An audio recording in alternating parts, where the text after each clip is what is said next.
जय जोहार संगवारी हो। मोर नाम है हरीश कुमार साहू और मैं आप मन ला गणित विषय ला छत्तीसगढ़ी बोली में पढ़ाए के प्रयास करता हूँ। तो संगवारी हो, हमन पहुँच चुके हैं कक्षा 7वीं के अध्याय 8 में, जेकर नाम हमें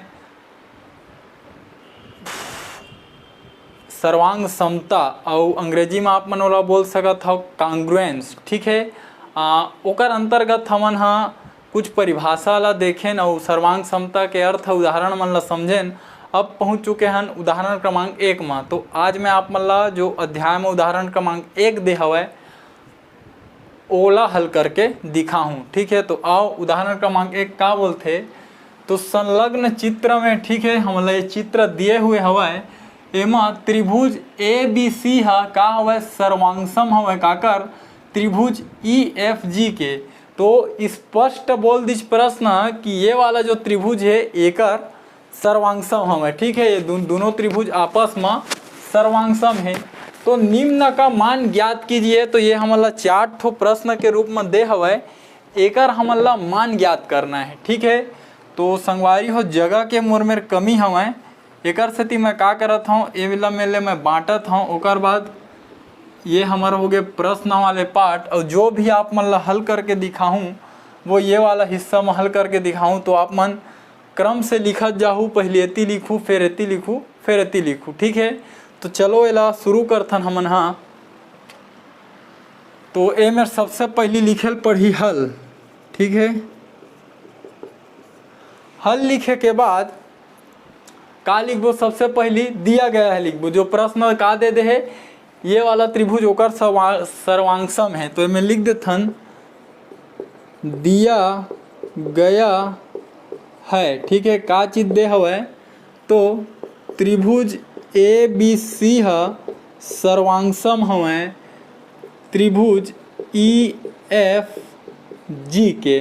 ठीक है, अब एकर से का स्पष्ट होथे, जब प्रश्न बोल दीज कि ये वाला त्रिभुज एकर सर्वांगसम हवै, तो हमन जानथन कि त्रिभुज कब सर्वांगसम होथे, दो त्रिभुज हा, तब ओकर जो त्रिभुज हवै ओकर तीनों कोण हा दूसरा वाले तीनों कोण के कार्य ही संगत कोण मन बराबर रही, और पहला त्रिभुज के संगत भुजा मन भी हा दूसरा त्रिभुज के भुजा मन के का होथे बराबर होथे।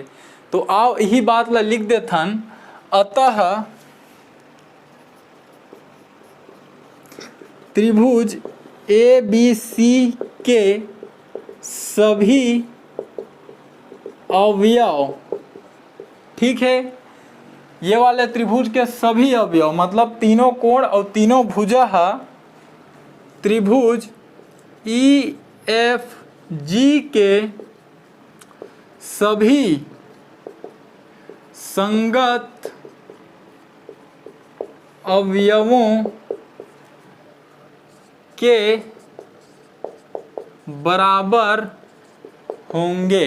ठीक है, ये अतका कथन ला लिखना है आप मन ला कि दिया गया है ये वाला त्रिभुज ओकर सर्वांगसम हवै। तो का होही कि ये वाला त्रिभुज के जतका भी अवयव हवै, चाहे कोण हवै चाहे भुजा हवै, ओहा ये वाला त्रिभुज के सबे संगत अवयव के बराबर होही। ठीक है, तो ये मेरे लिए अतकल आप मन लिखा। ओकर बाद प्रश्न मन ला हल करे के शुरू करथन। तो ये मेरा मैं लिख देता हूँ पहला वाला ला। ठीक है, पहला से का समझ आई कि EF के मान ज्ञात करना है। ठीक है, तो ये मेरे लिखा आप मन हाँ चूकी। चूकी कहे के अर्थ है इसलिए भी बोल सकत हो आप मन। हाँ, ठीक है, तो ये त्रिभुज होकर सर्वांगसम है त या फिर चूंकि। अब मान निकालबो EF का हो जी, जो EF भुजा आप मन देखा था वो हा काकर संगत हवै। तो ये त्रिभुज आप मन ला रखे बर आना चाहिए। ठीक है, तो एला पहले ऐसे पलटाना है या ऐसे पलटाहत का होही, ये 70 अंश ऊपर चल दी, ओकर बाद ऐसे पलटाहा तो ये जो 70 अंश हवै वो ए 70 अंश में बराबर रखा जी, तभे तो सर्वांगसम होही ना। तो जो EF हवै भुजा ओला देखो, ये EF भुजा आप मन देखा था, ये हा काकर संगत भुजा हो जी, ये AB के। ठीक है, तो ई एफ ह संगत हवे काकर ए बी के, ठीक है। इसलिए बर ये 3 बिंदु के हमन गणित में प्रयोग करथन, इसलिए, ठीक है। चूंकि ये वाला या फिर चूंकि ला आप मन समझ सकत हो क्योंकि, ठीक है, या फिर गणित के नियम में होला चूंकि बोलथन या गणित के भाषा में, तो क्योंकि ई एफ भुजा ए बी के संगत है, ठीक है। जब रखबो तो इसने रखा ही, ये ए बी भुजा कामा रखा ही, ये ई एफ में रखा ही। तो चूंकि ई एफ संगत है ए बी का, इसलिए अब देखो काकर मान याद करना है ई एफ के, तो ई एफ संगत हो गए ए बी के, और ए बी के मान का दे है 3.4 सेंटीमीटर। तो ई एफ के मान का हो जी 3.4 सेंटीमीटर। तो ई एफ बराबर 3.4 सेंटीमीटर, ठीक है। समझे के प्रयास करो, समझ में आही का होइच। ये वाला जो भुजा हवे वो एकर संगत हवे, काबर येला पहली ऐसे पलटू ओकर बाद येला ऐसे रखू, ठीक, तब ये 70 अंश ऊपर चल दी। लेकिन ये वाला भुजा का होई एकर संगत रही। ये पहला हो गए। तो ये जो रही से आप मन के प्रश्न के उत्तर कि ई एफ के मान का निकाल ही, तो ओला आप मन ए मेर से समझ सकत हो, ठीक है। आगे दूसरा ला देखथन,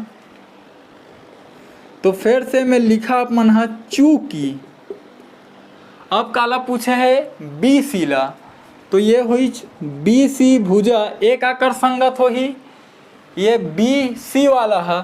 तो ये ला जब ऐसे पहली पलट है तो ये बी सी नीचे आ जी, नीचे आही मतलब यह जी एफ के का हो जी सर्वांगसम हो जी। तो ई एफ ला लिख देथन कि वह एफ जी के सर्वांगसम हो जी। तो ये बी सी है, बी सी ला पहली ऐसे पलटबो तो ये नीचे आ जी, ओकर बाद ऐसे पलटबो तो ये वाला जो है एफ जी ओकर सर्वांगसम वही एकर सी सेती बी सी है संगत हवे काकर एफ जी के, ठीक है। तो इसलिए जो एफ जी के मान हवे वो बी सी के मान हो जी, है ना। एकर अर्थ आप मन हाँ बराबर के चिन्ह लेके समझाओ कि एकर अर्थ है बराबर। यदि ई एफ के मान ए बी के मान 3.4 सेंटीमीटर है तो ए बी काकर बराबर है ई एफ के, संगत होए के वही अर्थ है या सर्वांगसम होए के वही अर्थ है कि बराबर होते वो भुजा मन हाँ, ठीक। तो एफ जी के जो लंबाई रही वो बी सी के लंबाई हो जी।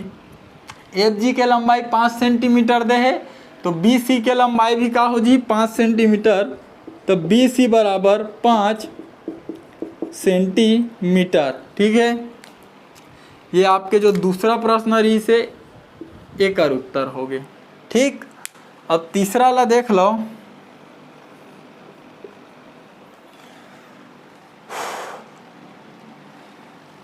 तीसरा का पूछे कोण जी का मान, तो फिर से मैं लिखा चूंकि कोण जी हा काकर संगत है, एला देखो कोण जी कति बार है ए में रहे तो वो काकर संगत हो जी सी के, काबर ऐसे पलट के बोला ऐसे पलटबो तो ये सी हा कामा जाही जी में जाही, ठीक है।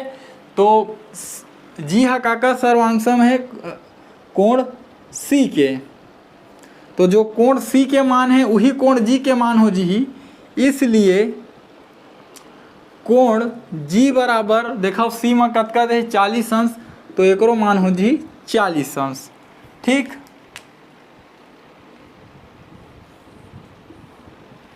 ये ठीक है, आप मतलब समझ में आ गए। अब काबर की कोण जी के मान मिल गए 40 अंश, तो एला मैं का कर देता हूँ संगवारी हो मेरे भर देता हूँ, ठीक है। आप मतलब समझाए बर तो अतका कल आप मन लिखना है पूरा, ठीक है। अतका कल लिख ला, पहले एला लिखा ओकर बाद तीनों उत्तर ला लिखा। अब चौथा वाला निकालना है का है कोण एफ के मान, तो कोण एफ के मान ए मेरे लिए निकल ही और वो हकाकर सर्वांगसम हो जी संगत होई बी के, काबर ये ऐसे पलटा ही। तो कोण एफ के मान थोड़ा हमला नियम से निकाले पड़ी, तेला मैं मिटा देता हूँ तीनों ला।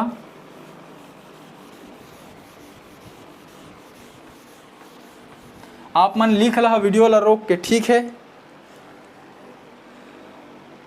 तो चौथा में हमन ला का निकालना है, कोण एफ के मान निकालना है।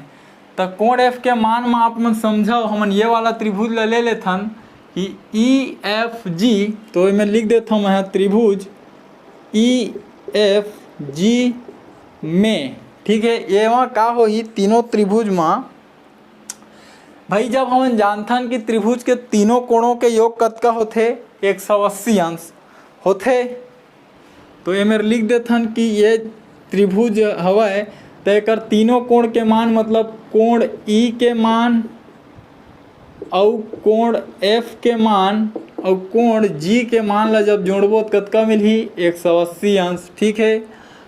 अब कोण ई के मान कतका दे है 70 अंश, कोण एफ के मान निकालना है, कोण जी के मान हाँ अभी निकाले हन, वो सी के संगत रही से एक से दी 40 अंश है, तो कोण जी के मान 40 अंश और में लिख देता हन 180 अंश, ठीक है। अब जुड़त तेन ला जोड़ दो, तो ये कोण एफ के कोण एफ 70 अंश और 40 अंश ला जब आप मन जोड़ा तो कतका हो जी है 110 अंश, ठीक है। मेरे धन के चिन्ह है और इति का है बराबर में 180 अंश।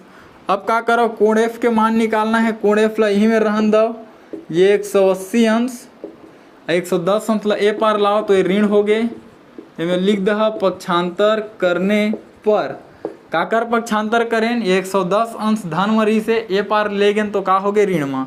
अब ये हो कोण एफ और कोण एफ के मान का आज ही 180 अंश में जब 110 अंश ला घटा तो ये आज ही 70 अंश, ठीक।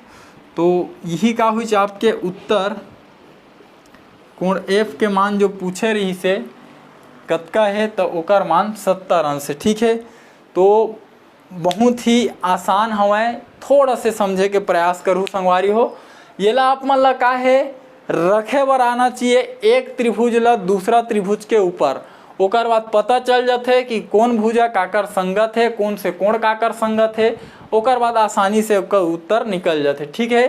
तो ये मुख्य रूप से यही करबो, ये 70 अंश ला ओमेर लेके बर काल कर पढ़ी, ये ऐसे एक पीत पलटबो, ओकर बाद ऐसे पलटबो, ओकर बाद यह हल होही, ठीक है।